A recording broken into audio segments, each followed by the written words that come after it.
और आइए अब आपको सीधे लेकर चलते हैं महाराष्ट्र शिरडी, जहां प्रधानमंत्री नरेंद्र मोदी पहुंचे हुए हैं। तस्वीरें सामने आ गई हैं। प्रधानमंत्री नरेंद्र मोदी साईं बाबा के दर्शन पूजन के बाद यहां पर जो दर्शन कतार है उस परिसर का उद्घाटन भी करेंगे।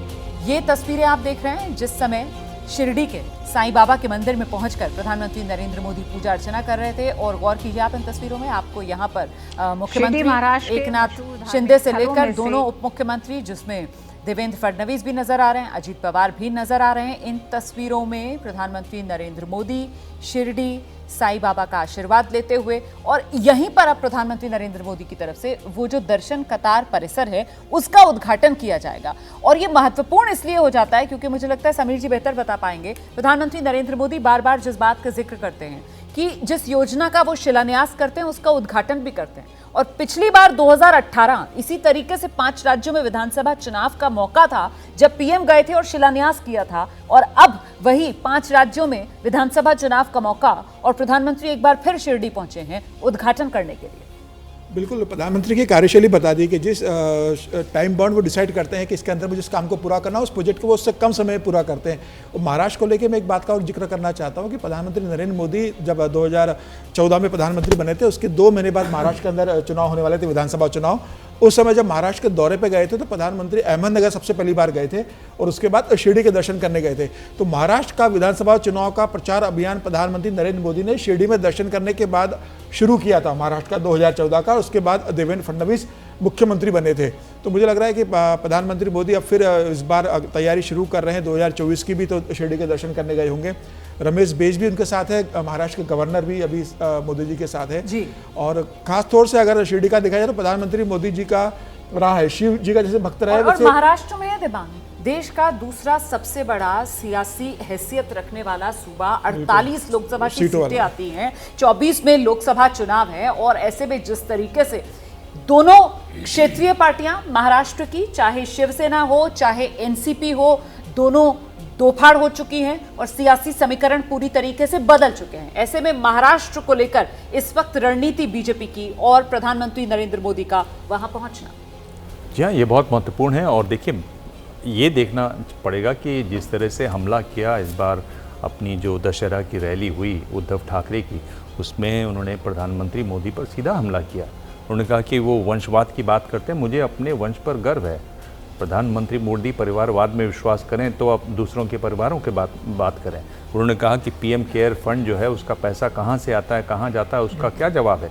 तो जिस आक्रामकता से उद्धव ठाकरे हमला कर रहे हैं प्रधानमंत्री मोदी पर, वो जो है उसका क्या जवाब देते हैं, वो एक बड़ी देखने वाली बात होगी। और ये जो भ्रष्टाचार की बात हो रही है, तो कई चीज़ें जो है ना वो प्रधानमंत्री मोदी पर भी विपक्ष के नेता उठा रहे हैं, किस तरह से उसका जवाब देते हैं। जिसका अभी प्रदीप जी भी जिक्र कर रहे थे कि साहब वॉशिंग मशीन बीजेपी में है क्या, कि दूसरे दलों के नेता जिन पर आरोप लगते हैं और अगर वो बीजेपी ज्वाइन कर लेते हैं, जिसमें यहाँ पर जो अजीत पवार नजर आ रहे हैं साथ में प्रधानमंत्री के इन तस्वीरों में, उनको लेकर भी सबसे बड़ा सवाल है। बिल्कुल, देखिए ये सवाल तो उठ ही रहा है और ये सवाल ऐसा नहीं है कि इसको पूछा नहीं जा रहा है, ये पब्लिक डोमेन में पूछा जा रहा है। और जब ये पूछा जा रहा है तो बीजेपी इसका जवाब भी दे रही है कि भाई हमने जांच थोड़ी ना बंद की है। वो कहते हैं मुकुल रॉय के खिलाफ भी जांच कहाँ बंद की है हमने, वो इस तरह के अपना एक बचाव रखते हैं। लेकिन मुझे लग रहा है जो तस्वीर दिख रही है रोमाना जी, ये तस्वीर इन सारे सवालों से हट करके एक अलग नैरेटिव खड़ा करने की, आप इन पर जाइए नहीं। ये कहानी वही है कि आपको क्यों अजित पवार के सवाल के जवाब देने पड़ेंगे, आपको क्यों करप्शन और तमाम चीजों पर। आप आइए, एक इमोशनल मुद्दा सामने है, शिरडी के साईं बाबा हैं, भगवान श्री राम का मंदिर है, आप कॉमन सिविल कोड है। तो बीजेपी मुझे लगता है कि इन इमोशनल जो पिच है ना, इन पिच को वो आगे रखना चाहती 2024 की, और ये उसी का रिफ्लेक्शन आप देख रही हैं यहाँ पर। तो जी प्रधानमंत्री मोदी जी शिरडी में है, लेकिन यह शिरडी ट्रस्ट वही है जिसने राम जन्मभूमि के लिए चंदा देने से मना किया था। अच्छा, बिल्कुल, राम जन्मभूमि ट्रस्ट के लिए शिरडी ट्रस्ट ने चंदा देने के लिए मना किया था और उन्होंने चंदा नहीं दिया था। उसके अंदर उस पर बड़ा विवाद हुआ था, बाद में देवेंद्र फडणवीस का हस्तक्षेप हुआ और उसके बाद मामला ठंडा हुआ था। तो ये भी एक बड़ा यहाँ पर मैसेज है कि प्रधानमंत्री मोदी आज वहाँ पर शिरडी में दर्शन करने गए हुए हैं। बिल्कुल। और कुछ जो अतिवादी हैं उनके कहीं ना कहीं निशाने पर ये शिरडी का जो साईं मंदिर है वो भी रहता है, जो कहीं ना कहीं भगवान मानने को तैयार नहीं होते हैं शिरडी के साईं बाबा को, और उन पर भी एक प्रश्न चिन्ह लगाने की कोशिश की जाती है। लेकिन जिस बात का जिक्र यहाँ पर अभी अभिषेक कर रहे थे प्रदीप जी, कि ये 24 की कहीं ना कहीं आपको जो सियासी जुगत है उसको समझने में मदद कर रही हैं तस्वीरें कि 24 में असली मुद्दों को भूल जाइए और इसी तरीके से आस्था की बात होगी, भावनात्मक मुद्दों की बात होगी और एक अलग दिशा, एक अलग नैरेटिव 24 चुनाव में बनाने की कोशिश होगी।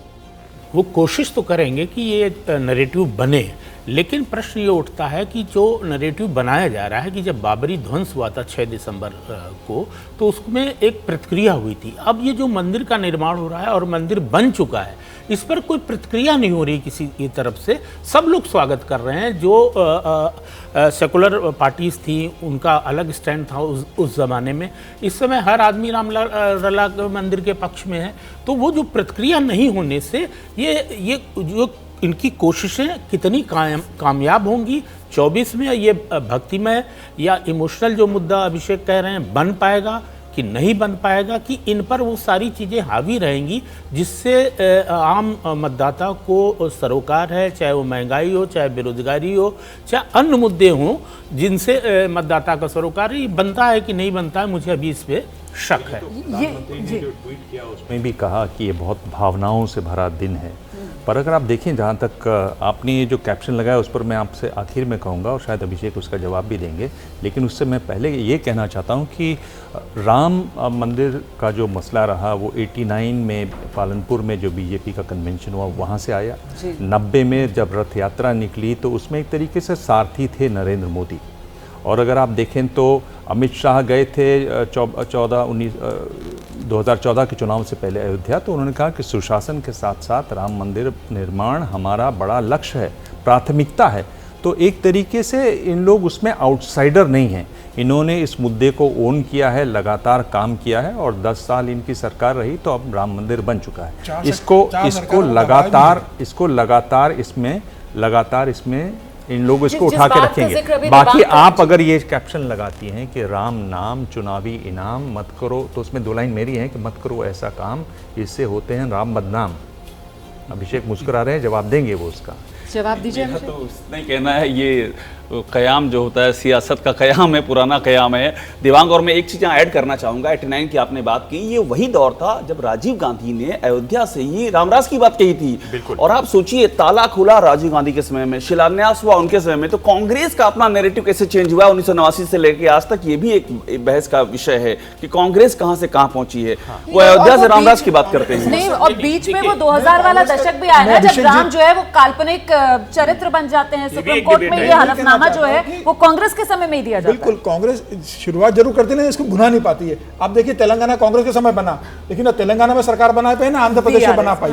तो जो शुरुआत कांग्रेस करती है उसको अंतिम समय तक अपने पास पक्ष में नहीं बना पाती। भारतीय जनता पार्टी की रणनीति और मोदी शाह की रणनीति है कि वो जो अपना शुरू करते हैं उसे तो बुनाते ही है, जो विपक्ष का होता है उसे भी ले लेते हैं। सरदार पटेल उन्होंने कांग्रेस से ले लिए, महात्मा गांधी उन्होंने ले लिए।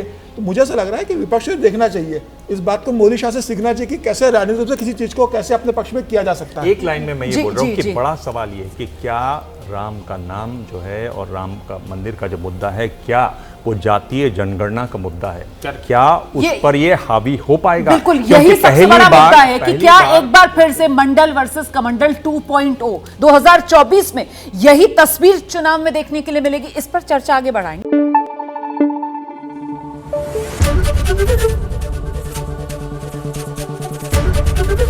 एबीपी न्यूज आपको रखे आगे।